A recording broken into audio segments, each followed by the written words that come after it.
Scroll कहानी। बहुत समय पहले एक गांव के बाहर एक साधु झोपड़ी में रहता था। उसके पास न तो पैसे थे, न ही खाने के लिए कुछ खास। उसका एकमात्र धन था उसका कमंडल, पानी का पात्र, तारांकन और एक फटा हुआ कंबल। वो रोज सुबह उठता, गांव के तालाब में स्नान करता और किसी पेड़ के नीचे बैठकर भगवान का नाम जपता। गांव के लोग कभी कभी उसे 2 रोटी दे देते और वही उसका भोजन होता। फिर भी साधु के चेहरे पर कभी शिकन नहीं होती थी।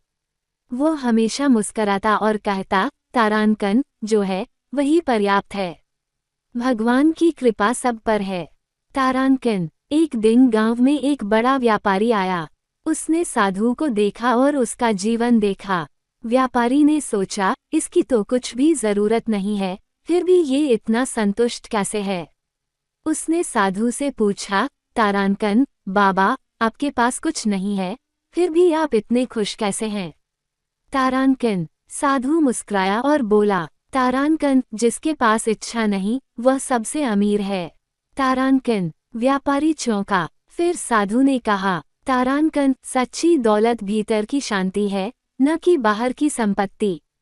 तारांकन। अगले दिन व्यापारी चुपचाप अपने पास से एक सोने का कमंडल बनवाया और साधु के झोपड़ी में रख दिया। जब साधु ने वह कमंडल देखा, उसने उसे उठाया, आकाश की ओर देखा और बोला, तारांकन हे प्रभु, आपने मुझे फिर से परीक्षा में डाल दिया। और उसने वह सोने का कमंडल गांव के मंदिर में दान कर दिया। योजक चिन्ह, योजक चिन्ह, योजक चिन्ह। वन कहानी से सीख। ग्रेटर देन सच्चा संत वह है जिसे पाने की नहीं, बांटने की इच्छा हो। असली अमीरी पैसे में नहीं, संतोष में होती।